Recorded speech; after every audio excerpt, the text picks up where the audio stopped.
My memories of Campina will be of gardens and bones, and of pastoral hills, a place which commands a soul to stillness, and at the same time stirs the life inside of you, like a bold voice that says, "Wake up, participate here."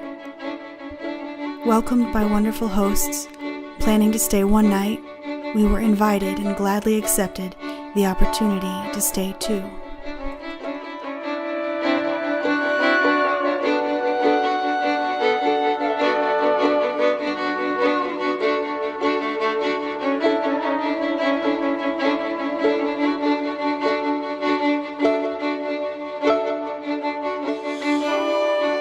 Marshall is South African.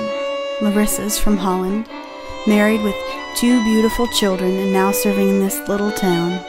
It's something of a marvel to my unilingual ears to hear their whole family slip seamlessly in and out of 5 different languages. That first night they put on a braai for us, a South African barbecue. Larissa's warmth roused the conversation easily to life, and when Aaron, as he inevitably will, mentioned a video he saw on YouTube, Marshall nearly came to his feet, saying, "Yes, let's talk about YouTube." From there, the gentleman had a lively conversation ranging from biodigesters to alternative water heaters, and which concluded with Marshall enthusiastically declaring that they should go right away to work on the well, and Aaron very ready to follow him away from our impending dinner right then and there.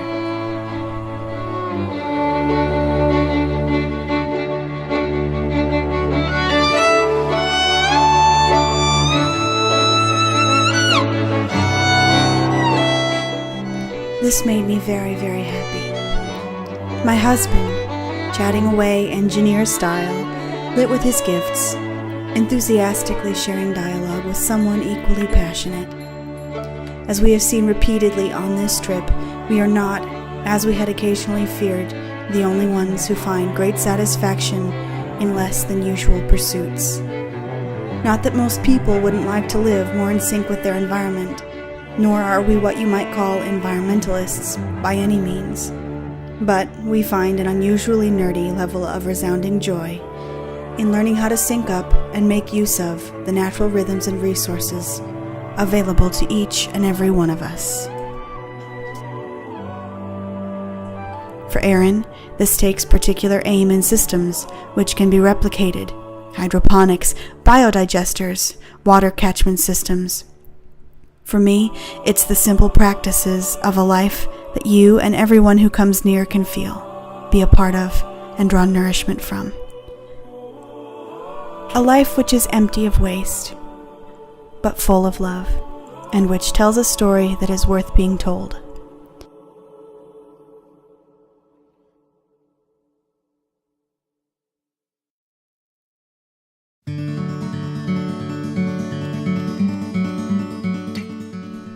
We want to live so that what we take is in balance with, or less than, what we give back. A life of restoring rather than consuming. As simple as this sounds, Aaron and I have found that living like this, at least in the general location where we reside, is incredibly difficult. It's hard to go from living a standard life like most of the society around us to something that is simpler.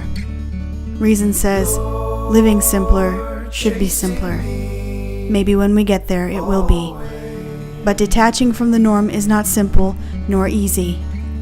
There are very few models for this to learn from, very little in the way of community to undertake it with, and our experience has been that the entire system of commerce, finance, and civic structure is designed to make it hard for you to live outside of debt with less or self-sufficiently.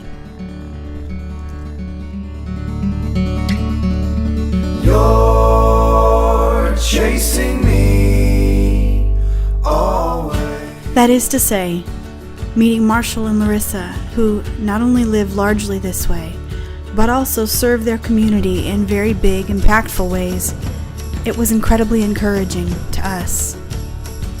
They have a home for women from various circumstances who just need a place to come and reorient themselves, sometimes to heal and other times just to be away from where they were before.